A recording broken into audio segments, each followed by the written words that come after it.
Welcome back to the Calabash Diaries, where we open the past to uncover the power, the people, and the pride of Africa's greatest empires. Today, we journey into the heart of West Africa, to the mighty Oyo Empire, one of the most powerful and politically sophisticated kingdoms the continent ever knew.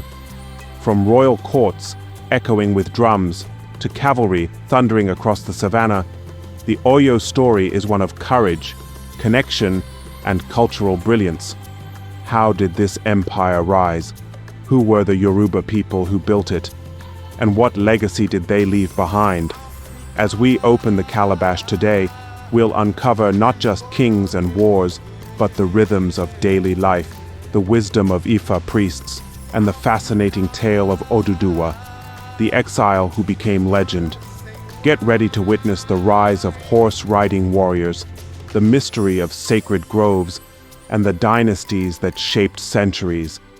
This is the story of the Oyo Empire. Before Oyo rose to power, there were the Yoruba people, one of the oldest and most organized ethnic groups in West Africa. Oral traditions trace their roots to a divine figure, Oduduwa, the great ancestor who descended from the heavens, or, in some versions, arrived from the east after exile. Oduduwa's story is layered with myth and history. Some believe he was once known as Ekaladarhan, a Benin prince exiled due to a prophecy. Others say he descended directly from the heavens, with a chain, a rooster, and a handful of earth to form the world. These dual stories reflect the deep cultural intersections between the Yoruba and Edo peoples. Oduduwa, once known as Ekaladarhan, the only son of the last powerful Benin king, Ogiso Owodo, was exiled after court intrigue, and divination falsely accused him of conspiring against his father, resulting in a verdict to execute him. So his mother, afraid for his life, orchestrated a secret escape. According to oral tradition, she whispered prayers over him as he fled through the forests, carrying only a few sacred relics and an Ifa divination chain. As he crossed rivers and hills, he began receiving spiritual visions, messages from the gods about his destiny to rule a new land. Some say he was guided by a black panther, a sacred animal in Yoruba mythology, which appeared to him during his journey, leading him through hidden paths and sacred groves. When Oduduwa arrived in Ile-Ife, the region was ruled by 13 spiritual clans.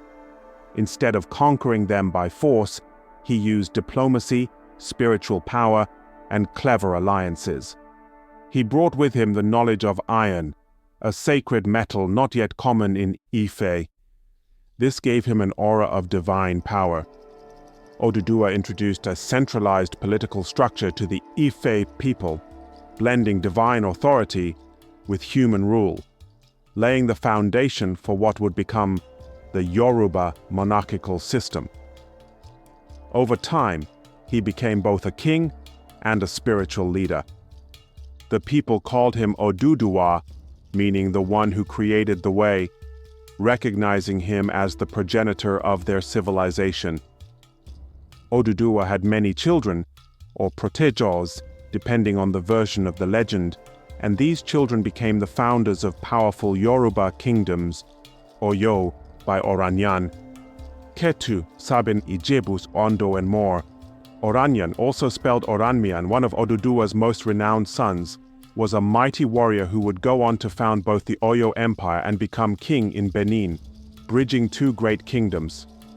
Some legends say Oranyan returned to Benin to rule after being sent by Oduduwa, reconciling their lineage. This moment created a sacred political tie between the Yoruba and Edo peoples, still echoed in royal customs today. Years after Ekaladarhan was exiled from Benin and assumed the name Oduduwa in Ile-Ife, the Benin people fell into a crisis. Their monarchy was fractured. The Ogiso dynasty had collapsed, and the land was full of civil unrest and spiritual imbalance. Diviners in Benin declared that only a true descendant of the exiled prince could restore order. Edo elders, led by noble chiefs and priests, traveled across forests and rivers to reach Ile-Ife. There they sought out Oduduwa, believed by then to be a divine ruler, and pleaded with him to send a royal heir back to Benin. Oduduwa listened, not just as a father, but as a man who had once been betrayed by that same land. He consulted his Ifa priests, who confirmed the ancestral spirits had spoken. "Your son shall return to the land of your birth." Among Oduduwa's many sons, Oranyan stood out, a fierce warrior, born of a powerful mother, and said to carry within him both royal pride and divine fire. His spiritual destiny was tied not only to Yoruba conquests, but to healing old wounds. Oduduwa called him privately. It said he handed him a sacred object, possibly a bronze staff or ancient divination chain, and whispered, "You will not return as a stranger. You go with my blood and the voice of the gods." Thus, Oranyan departed with a small entourage of warriors, priests, and emissaries. But when Oranyan arrived in Benin, he was not welcomed immediately. Some Benin nobles resisted the idea of a foreigner ruling them. A long standoff began, and Oranyan eventually returned to Ile-Ife, leaving behind a trusted aide or son, Iweka I, according to Edo oral tradition. Iweka I, born of Oranyan and a Benin woman, would become the first Oba of Benin, marking the beginning of a new dynasty infused with Yoruba royal blood and Benin spiritual identity. This wasn't just a political move, it was a reconciliation of nations, cultures, and ancestral spirits. Fun facts and deep cultural layers: Oduduwa is still worshipped today in Ile-Ife, and many Yoruba kings trace their legitimacy through him. In some rare oral traditions, it's believed Oduduwa carried with him a staff made of meteoric iron, seen as a gift from the heavens. The exile of Ekaladahan and his rebirth as Oduduwa symbolize not just political migration, but a divine transformation. It is why he is considered a demigod in Yoruba cosmology. The name Oduduwa is also believed to mean Black One of the Source, a name hinting at ancient African metaphysical teachings about the origin of all things.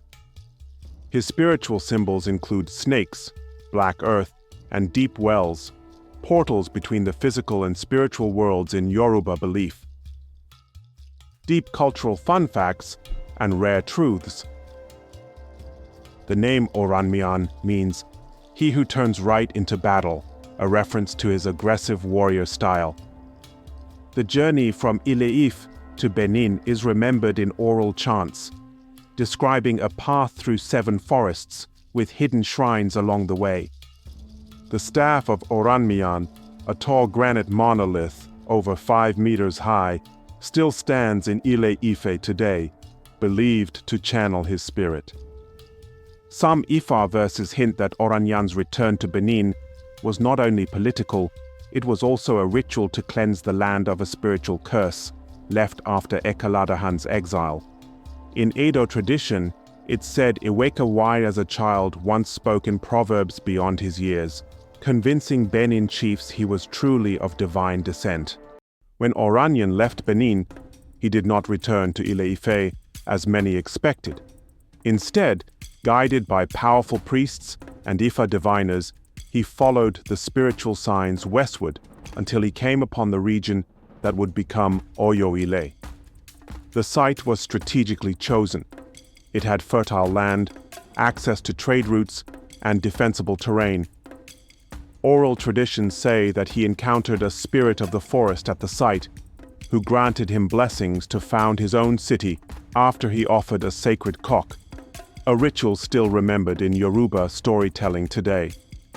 Oranyan's early years were difficult. He faced resistance from indigenous groups and wild animals in the thick savanna forest. But he was determined. He established sacred groves, commissioned blacksmiths to produce tools and weapons, and constructed mud brick dwellings and palaces. Oranyan named his palace the Forge of War and Royalty. It was here that he began to design the foundations of Oyo's military structure, which would later become one of the most respected in West Africa. One of Oranyan's most brilliant ideas was to blend the traditions of Ile-Ife with new customs he observed in Benin. For instance, he adopted Benin's structured court system but added Yoruba spiritual advisors, Babalawos, to assist in decision-making. This hybrid system made Oyo unique, flexible, wise, and powerful. He also ensured that Oyo's lineage would continue in his bloodline by establishing a royal succession system based on primogeniture, a practice that was rare in Yoruba land at the time. Oranyan's wife, Torosi, was from a noble Nupe family. Their union is remembered not just for political alliances, but for birthing Sango, the powerful deity of thunder, who would become one of Oyo's most iconic kings and eventually a god in Yoruba cosmology. Many oral historians claim that Oranyan's staff, which he brought from Benin, was carved with symbols of both Yoruba and Edo cosmology, bridging the two great cultures.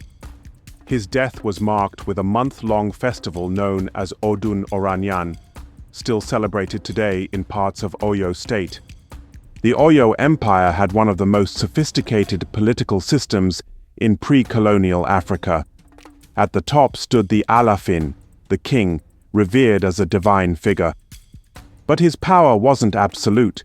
He was guided and checked by the Oyo Messi, a council of 7 powerful chiefs led by the Basharun. Beneath them were the Baals and local rulers who administered provinces known as Ilus.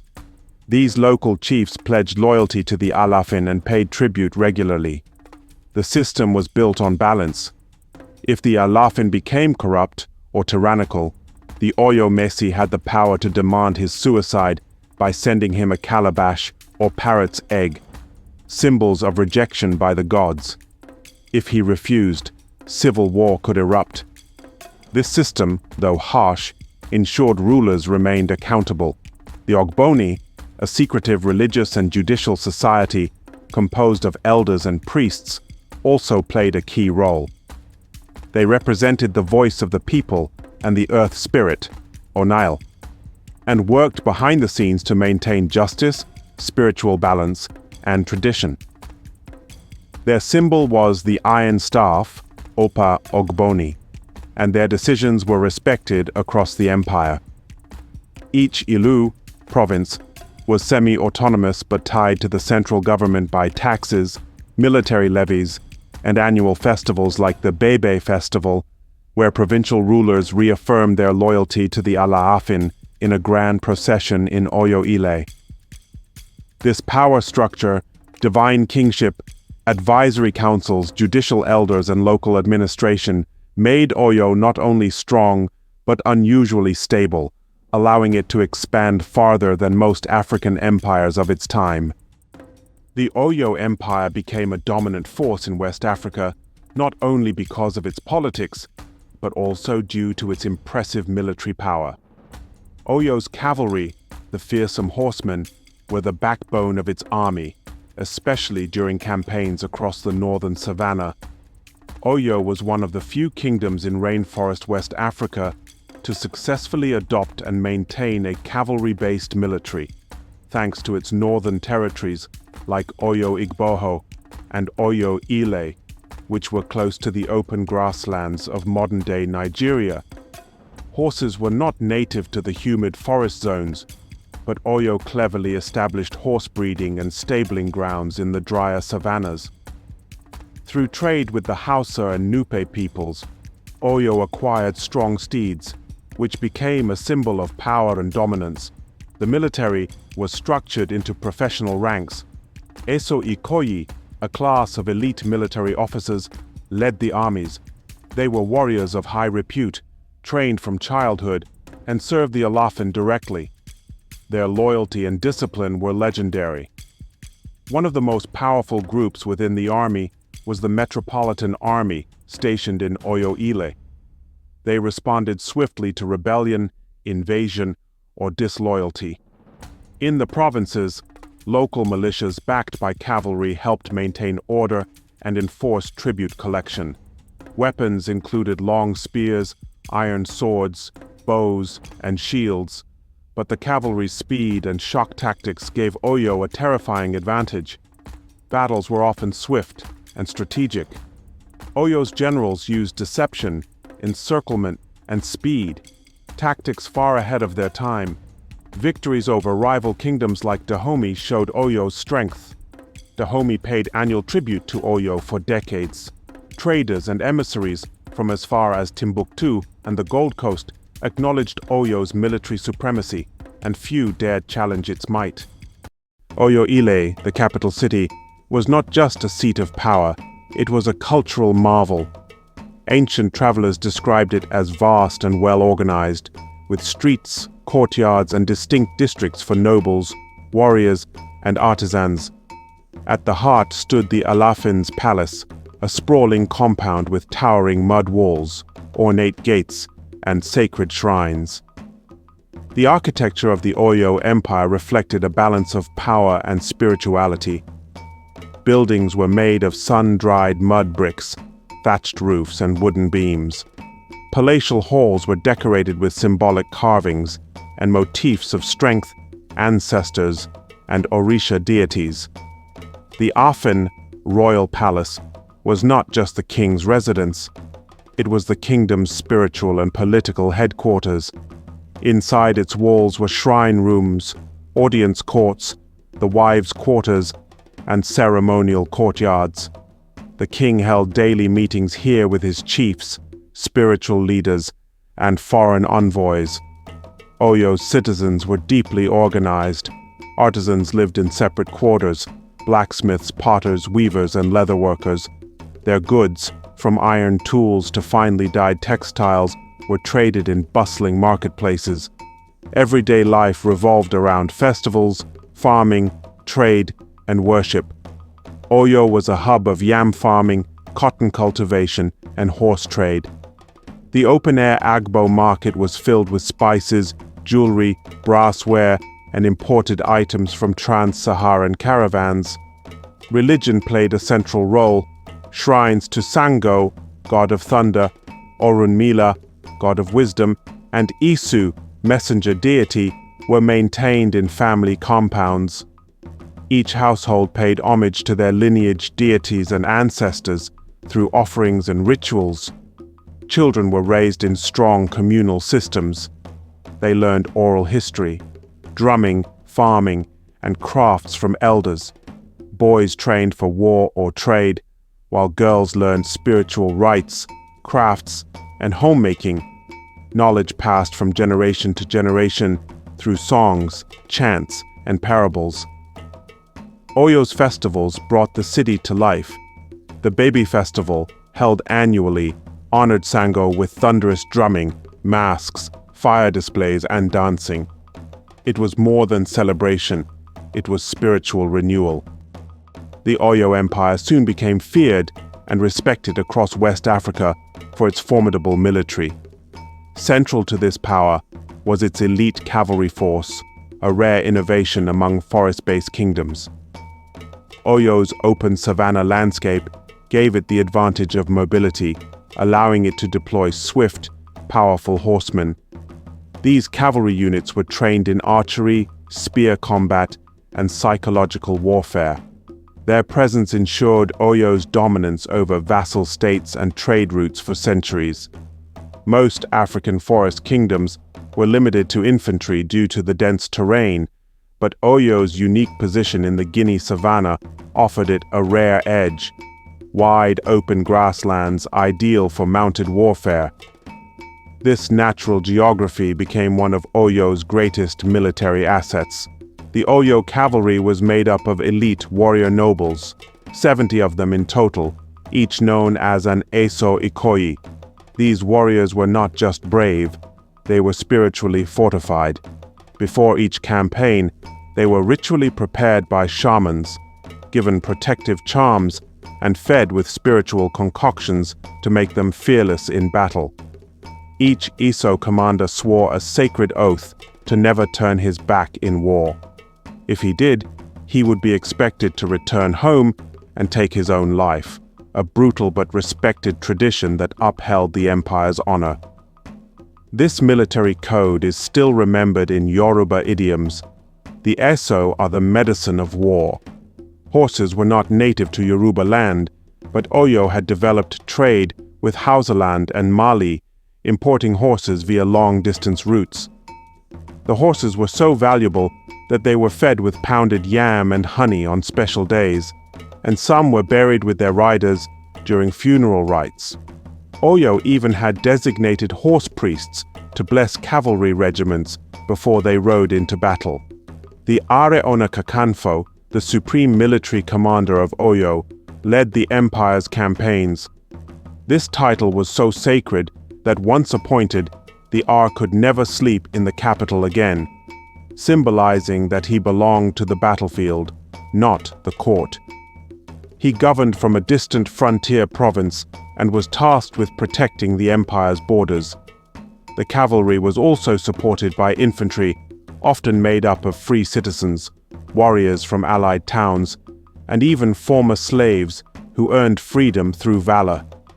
Oyo's military might wasn't just about brute force, it was about organization. There were spy networks that infiltrated enemy kingdoms weeks before campaigns, and when the cavalry marched, they moved with coded talking drums, sending messages from regiment to regiment across vast distances. Fun fact: Oyo horses wore leather armor known as akunran for protection, and their manes were often dyed red before battle to symbolize blood and power. The horses were trained to respond to drum beats, not voice commands, a tactic that made surprise raids swift and silent until it was too late. Oyo generals used a war powder mixed with herbs and gunpowder, which they rubbed into their skin for spiritual protection. Captured warriors from fallen enemies were not always killed. They were often ritually initiated into the Oyo military system, creating a web of loyalty through spiritual assimilation. Beyond its military power, the Oyo Empire built one of the wealthiest economies in West Africa. Its strategic location allowed it to control trade routes stretching from the Atlantic coast deep into the Sahel. Oyo exported goods like kola nuts, ivory, leather, and even slaves, while importing salt, horses, silk, and luxury items from the north. But Oyo's power was not just material. At its core was a spiritual world rich in divination, sacred kingship, and ritual authority. Oyo's economy was a golden web of trade, tied together by diplomacy, control, and spiritual belief. Sitting at the crossroads of coastal Yoruba ports and inland trade routes, Oyo acted as the middleman between powerful regional economies, the Hausa city-states, the Mali Empire, and later European coastal traders. The empire taxed every caravan that passed through its lands. These caravans brought not just horses, but also fine textiles, beads from Venice, copper from Takeda, and even early firearms. Oyo's markets, especially in towns like Kishi, Shaki, and Esayin, became hubs of international exchange, where buyers might hear Hausa, Nupe, Portuguese, or Yoruba spoken in the same marketplace. But at the center of all this prosperity was the royal palace, a spiritual seat as much as a political one. The palace itself was a city within a city, featuring sacred courtyards, spirit shrines, and an inner chamber known only to the Alaafin and his spiritual advisors. Every trade treaty, military decision, and law was ratified not just with ink, but with ritual offerings to the gods. One of the most respected forces in Oyo's spiritual world was the Ifa oracle, a divination system guided by the wisdom of the deity Orunmila. Before any major decision, the Alaafin would consult a Babalawo, a priest trained to interpret the sacred Odu, divination signs, by casting sacred palm nuts or using the opal chain. The Odu revealed not only the future, but also the invisible spiritual forces shaping events. The economy itself was spiritually protected. For instance, marketplaces had guardian spirits called Ajogun, and any seller who cheated customers could be cursed by invoking these forces. Merchants often carried talismanic belts inscribed with verses from the Ifa corpus or coated in powdered herbs to ward off misfortune or theft. Fun fact: Oyo's kola nut trade was legendary. The nuts were used in rituals, weddings, diplomacy, and even legal contracts. Before an oath, one might chew kola to seal truth between parties. The Oyo Mesi, 7 royal counselors, were spiritual as much as political. Each had patron deities they served, like Sango, Ogun, or Esu, and their homes were ritual centers in their own right. The title Alaafin means owner of the palace, but spiritually, he was also the earthly vessel of Sango, the thunder god. During special festivals, it was believed Sango temporarily possessed the king's body, blessing or condemning the realm. Trade caravans began their journeys with ritual sacrifices, usually kola nuts, palm oil, or small animals offered at the shrine of Ogun, the god of iron and roads, for protection against bandits and spirits. Enslaved people were not just economic tools. They were often spiritually marked or given new Yoruba names after initiation rites, integrating them into Oyo's social fabric, sometimes even rising in status. The ancient Oyo Empire wasn't just powerful, it was architecturally magnificent. The capital city, Oyo Ile, was a marvel of urban planning, with well-laid roads, fortified walls, and organized quarters for nobles, artisans, and spiritual leaders. It stood as a symbol of Yoruba civilization's brilliance. At the heart of the city was the Alaafin, the king's palace, a vast and sacred complex. Public squares and shrines reflected the people's deep respect for order, spirituality, and community. Oyo Ile, also called Katunga by foreigners, was a masterpiece of indigenous African engineering, a planned capital built not only for defense but for cosmic harmony. According to Yoruba cosmology, cities should mirror the spiritual universe. The king at the center, like the sun, radiating authority and energy. The city was divided into quarters known as Adugbo, each managed by titled chiefs. These quarters weren't random. They reflected occupational, spiritual, and familial groupings. There were neighborhoods for blacksmiths, weavers, hunters, herbalists, and babalawo priests, all with their own shrines and traditions. Oyo's architecture was built on laterite earth, polished clay, timber and raffia roofing, but some elite buildings featured decorated walls with carved gables, painted murals, and sacred symbols. Doors were adorned with carvings of royal animals like the buffalo, lion, and elephant, symbols of the Alaafin's power. The Alaafin, royal palace, was said to span over 640 acres, enclosed by 3 massive earthen walls. Within were ceremonial halls, secret chambers, courtyards for royal wives, the ayabas, and special rooms used only for spiritual rituals like ancestral invocation and royal divination. Streets were wide enough for horses and carriages, a reflection of Oyo's cavalry-based military. The main roads were regularly swept by guilds of palace laborers and lined with clay lantern towers, where flames were lit during festivals and state ceremonies. In public squares like Oya Oba, King's Market, drummers, griots, and praise singers recited the oriki, lineage praise poetry, of nobles, while herbalists displayed enchanted wares and fortune-tellers performed under sacred iroko trees. Fun fact houses were often built in a compound style, with a central courtyard that acted as the spiritual and social center of the home. This is still seen in many Yoruba homes today, Waste management was advanced for its time. Compounds had clay drain channels, and there were designated areas for refuse far from water sources. Some streets in Oyo Ila were named after mythical events, such as Ona Esu, Road of the Trickster, where it was said the deity Isu once appeared to test human honesty. During festivals, architects would repaint community shrines with sacred white chalk and red camwood dye, believed to invite ancestral spirits. The Alaafin's central throne room was so spiritually powerful that only the Alaafin and his chief priests could walk into it barefoot.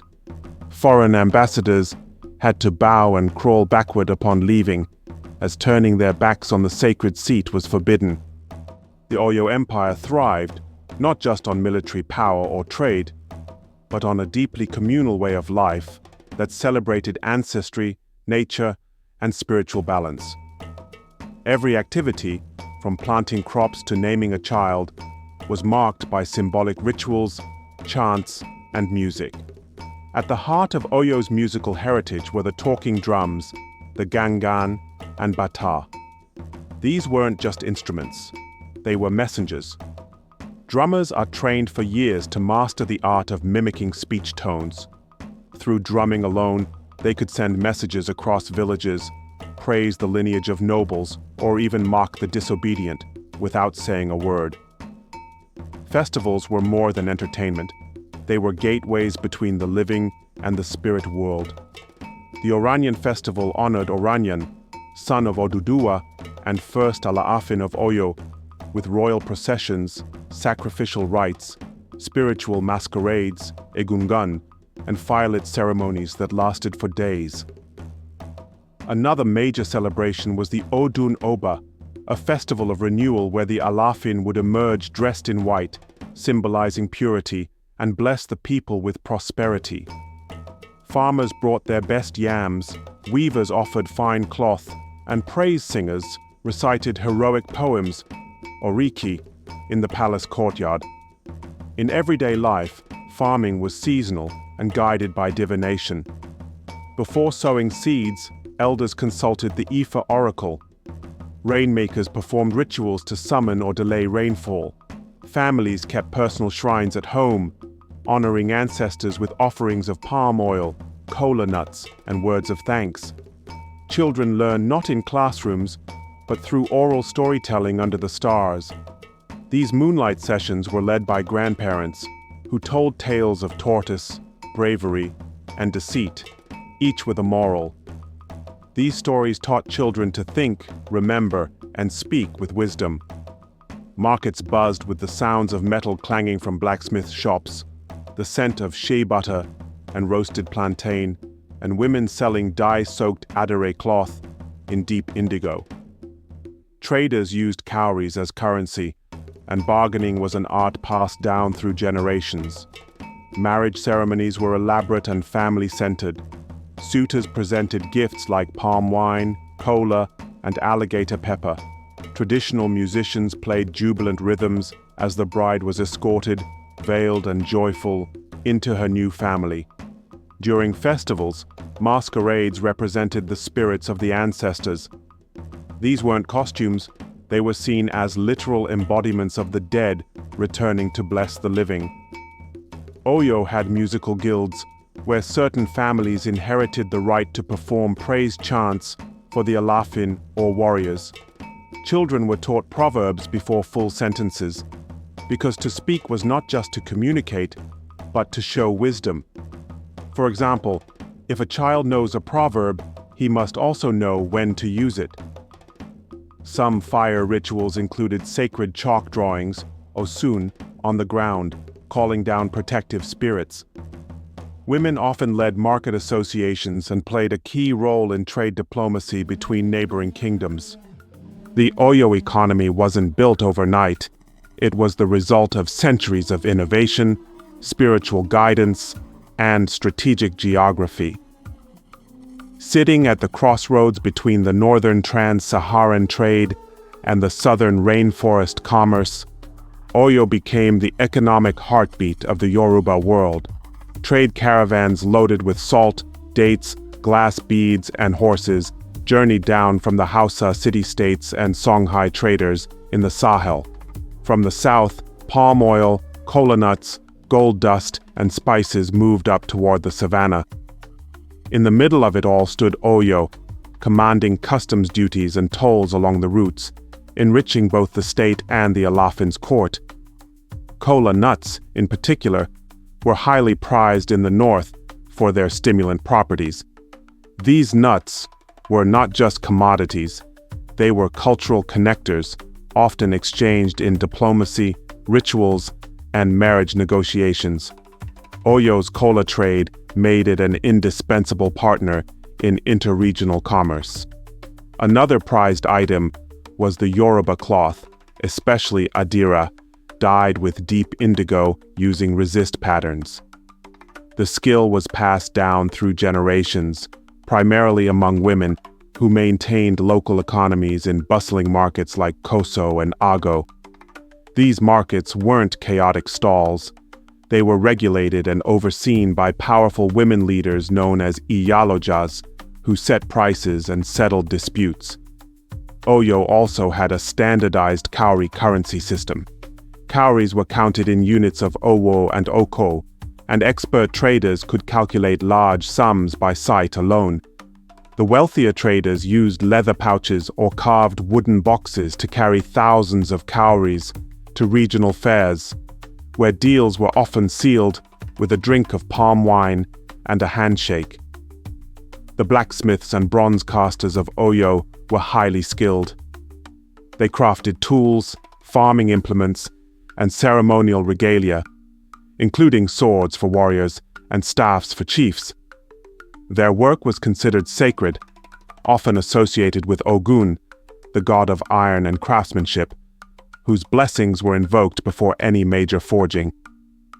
The Oyo economy also relied heavily on slave labor, especially after its military campaigns expanded. Many war captives were sold across the Atlantic via the Portuguese and later British coastal traders, while others remained in the empire to work on farms or as domestic servants. This aspect of Oyo's economy brought both wealth and controversy, and ultimately played a part in its decline when internal factions and colonial powers shifted the balance. Oyo horse traders often walked weeks into the north to acquire strong desert horses, which were too expensive to breed locally, but critical to cavalry dominance. Traders used proverbial riddles during deals such as, "When a fish wants to die, it swims toward the surface." Markets were held on 4-day cycles, aligning with the Yoruba traditional calendar, and each market had a specific day blessed by certain orishas. Wealthy merchants built mud brick mansions with courtyards, where they held secretive trade guild meetings to protect their interests. Traders wore amulets for protection against deception, and many swore oaths at shrines before making large trade commitments. Women dominated certain sectors, especially in the dye industry, pottery, and local food trade, giving them major influence in the economic scene. Religion was the soul of the Oyo Empire. The people worshipped a pantheon of powerful deities called orishas, each representing elements of life, nature, and destiny. Temples, shrines, and sacred groves dotted the empire, and priests played vital roles in interpreting the will of the gods. The Alaafin himself was seen as a spiritual intermediary, performing rituals to maintain harmony between the people and the divine. From Ogun, the god of iron, to Sango, the fiery god of thunder and former king of Oyo, the orishas shaped the empire's laws, warfare, and festivals. Every major decision, from war to coronation, was first taken to the Ifa oracle for divine guidance. In Oyo, religion wasn't separate from politics. It was embedded in the very fabric of state power. Every major institution, from the palace to the army, had spiritual foundations. The empire's rise and resilience were attributed not just to strategy and trade, but to divine favor and ritual purity. At the heart of this belief system were the orishas, a constellation of deities, each with unique powers, colors, emblems, and stories. Sango, once a mortal Alaafin, was said to have ascended to the spirit world in a storm.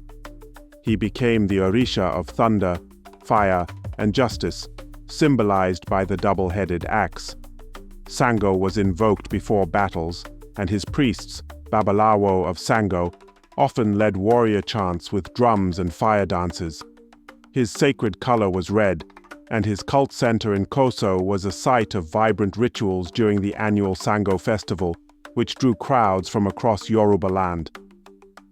Ogun, the god of iron, was the patron of blacksmiths, hunters, and warriors. No sword was unsheathed, and no forge was fired without first pouring palm wine to Ogun's shrine. His rituals were raw and powerful, sometimes involving dog sacrifices or oath ceremonies where blood was mixed with iron filings. Ogun's energy symbolized the life-or-death seriousness of war and labor. Orunmila, the Orisha of wisdom and prophecy, was central to the Ifa divination system. The Babalawo, diviner priests, consulted the Ifa using palm nuts and sacred verses known as Odu, each containing ancient parables and codes. Ifa divination was required before coronating a king, choosing a war path, or resolving political conflicts. Nothing important moved without Orunmila's consent. Esu, the divine messenger and trickster, stood at every crossroad, both literal and metaphorical. Though often misunderstood, Esu was not evil, but represented balance, choice, and the unpredictable nature of life. Offerings to Isu were common in marketplaces and shrines, especially when seeking favor in trade or diplomacy. Temples to these Orishas were often located in sacred groves outside cities, hidden from uninitiated eyes. Only trained initiates, such as Iya Osuns, mothers of Osun, Awo Ogun, disciples of Ogun, and Babalawo, were allowed to perform rituals and chant the deep Yoruba verses that awakened divine presence. The Alaafin was seen not just as king, but as a living vessel of the Orisha royal bloodline, descended from Oduduwa and favored by Sango. His palace had secret shrines where night-long ceremonies were held to renew his spiritual authority. These rites, sacrifice of the palace, included chants, libations, and drumming, ensuring that the king remained aligned with divine order. Death itself was a religious transition. When nobles died, they were buried with ceremonial items, and shrines were raised in their honor. Ancestors were believed to guide the living, and festivals often began with prayers to the departed. The Ifa divination system contains over 256 sacred Odu, each with hundreds of verses passed orally across generations. Some Babalawo spent decades memorizing these. During the Sango festival, flame jugglers, fire breathers, and drummers performed ritual reenactments of Sango's stormy wrath. Shrines often featured elaborate wooden carvings and iron emblems, which were believed to hold spiritual energy, capable of altering fate. Religious guilds protected certain secrets. For example, the cult of Osun, Orisha of water and fertility, had female priestesses who were forbidden to reveal their chants to men. Some spiritual initiations took weeks or months, requiring seclusion in forest sanctuaries, where young priests fasted, dreamed, and underwent symbolic death and rebirth. The Alaafin could not sneeze in public. It was considered a sign of a spiritual message and had to be interpreted immediately by his inner priests. The Oyo Empire thrived on tradition, and festivals were central to its cultural heartbeat. These vibrant events celebrated deities, seasons, victories, and royal ceremonies. From the thunderous Sango festival to the solemn rites of Egungun honoring ancestors, Oyo's calendar was filled with moments of communal joy and spiritual reflection. Women played essential roles, not only as priestesses and dancers, but also as traders, poets, and even political advisors. They were powerful in their own right, shaping Oyo's social and spiritual life with grace, wisdom, and agency. The people of Oyo celebrated life with rhythm, movement, and meaning. Festivals weren't just entertainment, they were sacred events that renewed cosmic balance, reaffirmed identity, and connected the living with the spiritual realms. One of the grandest festivals was the Sango Festival, held in honor of the fiery Orisha of thunder and a former Alaafin. It featured flame dancers with torches in their mouths, thunder drum performances mimicking storms, processions of warriors, drummers, and Sango devotees in red and white ritual reenactments of Sango's mythic lightning battles using metal axes and red palm oil. At the peak of the festival, the Alaafin would emerge to perform the ritual of the four winds, offering prayers to the spirits of fire, rain, earth, and iron. Another sacred event was the Egungun festival, when masked spirits of the ancestors were believed to return to bless the people. Egungun masqueraders, covered from head to toe in richly embroidered layers of cloth, would spin, dance, and chant ancient songs. Each movement was a coded language, believed to be messages from the spirit world. Women sang ancestral hymns while men played bata drums, which were tuned to mimic speech. The Oriki Chant Festival was a lesser-known celebration where women poets and griots would recite the oral lineages of families, warriors, and kings. These poetic praises were performed with dramatic rhythm and gestures. A woman's Oriki could elevate her family's status in public memory. In Oyo, women were not silent observers. They were architects of society. Priestesses of Osun and Yemoja, women led entire temples, rituals, and even controlled sacred rivers and water sources believed to be channels of life and fertility. Market queens, Iya Oja, female traders, especially in Oyo's sprawling markets like Akasan, wielded economic influence. The Iya Oja set market rules, settled disputes, and taxed traders. Marriage in Oyo was not merely a domestic affair, it was also political. Royal women were often married to nobles of other Yoruba city-states to seal alliances.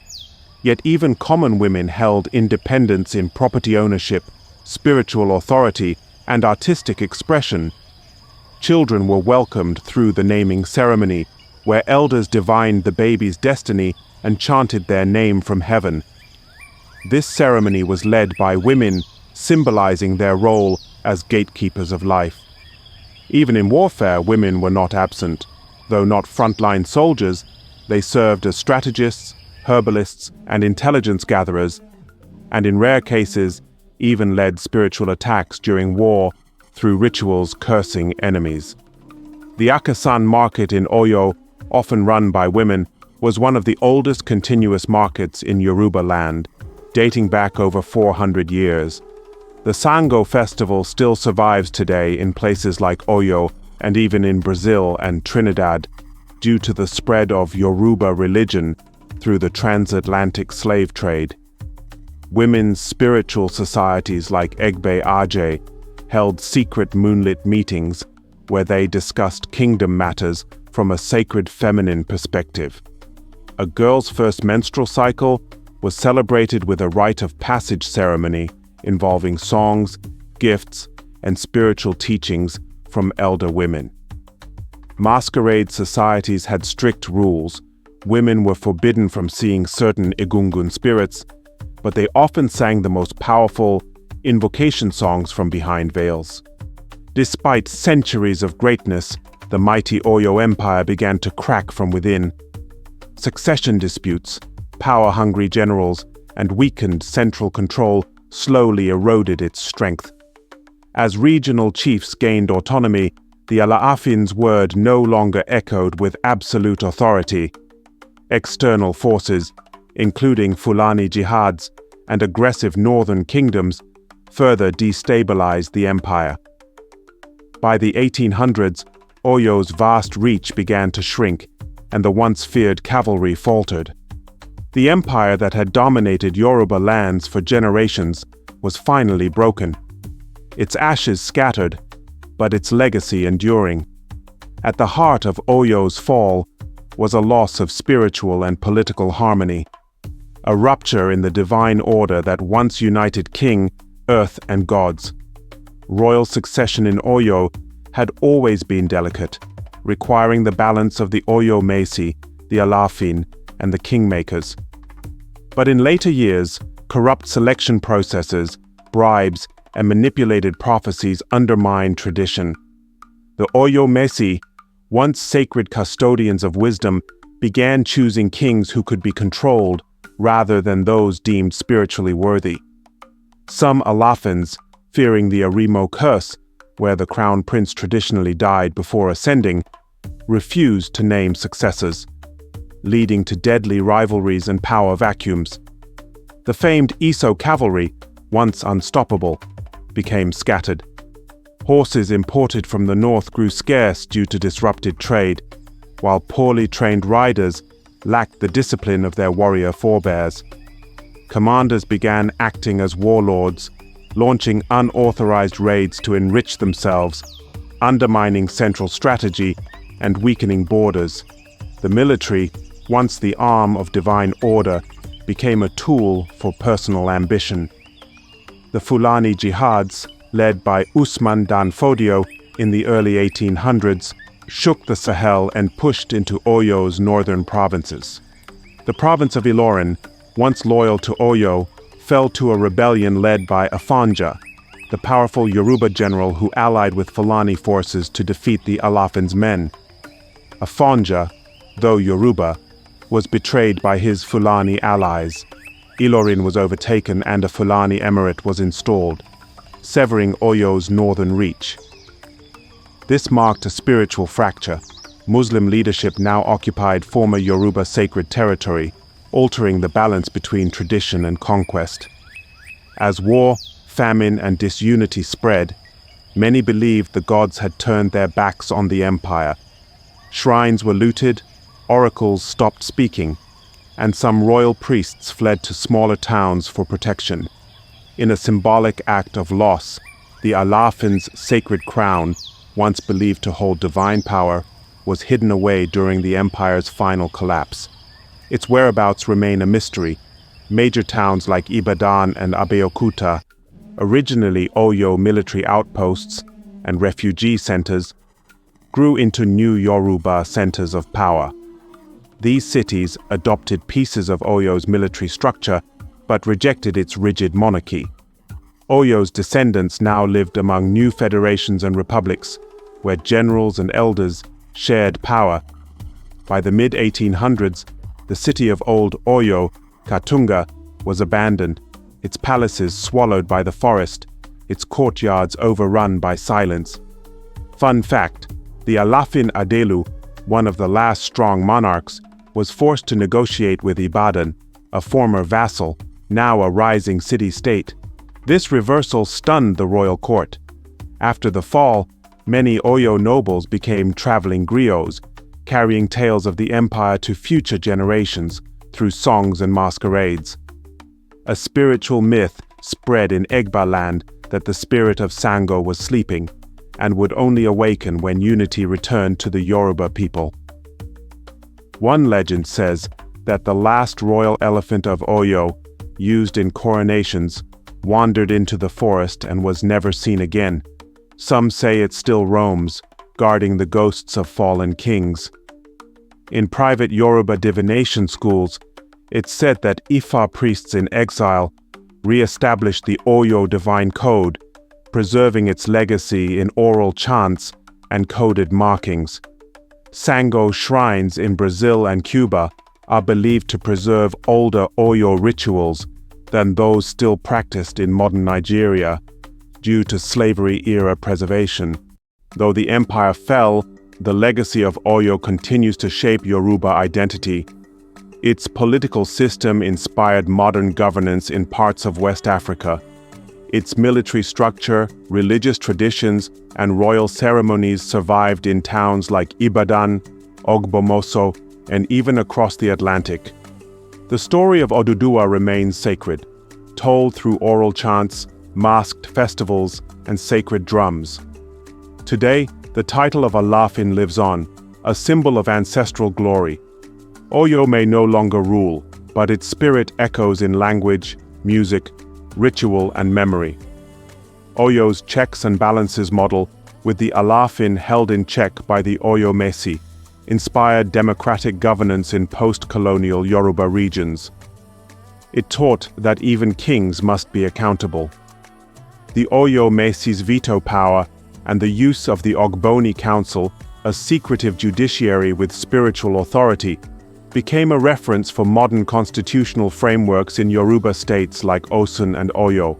Towns like Ibadan and Ogbomosho rose from the ashes of Oyo, using adapted military strategies from the empire's elite warriors, especially the Eso system.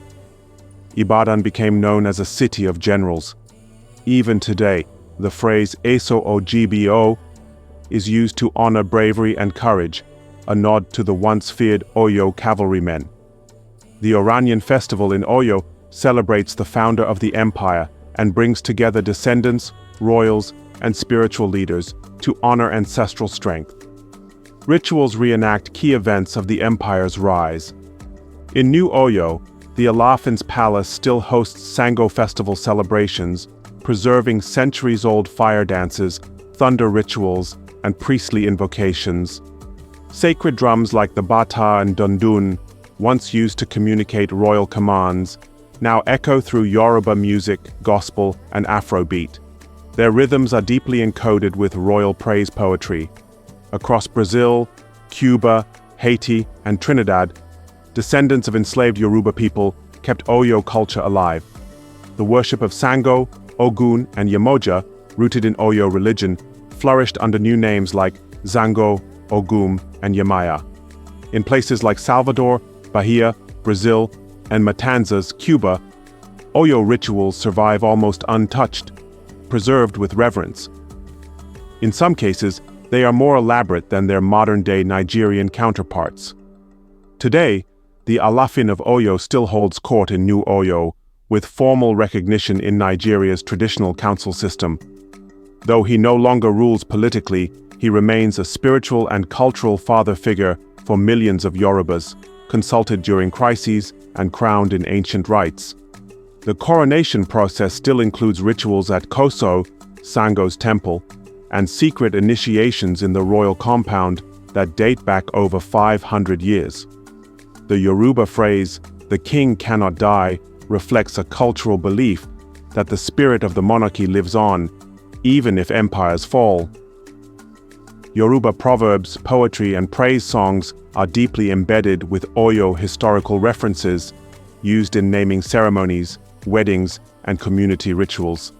Fun fact: some Yoruba historians claim that specific family lineages today can trace direct bloodlines to Alaafins through preserved oral genealogy dating back to Oranyan himself. A talking drum found in Brazil was dated to the 1700s and contained rhythm patterns identical to those still used in Oyo's royal compound. Afrobeats artist Burna Boy and others have sampled Bata rhythms first used in Sango festivals, a modern cultural echo of Oyo's sacred sound.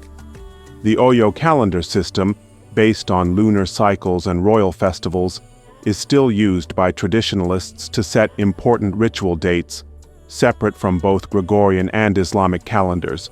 Sango's color, red and symbol double axe, are used in shrines and fashion, sometimes unknowingly, especially among the diaspora. And so, the echoes of the empire remain, from royal courts to city streets, from palace drums to carnival parades in Brazil.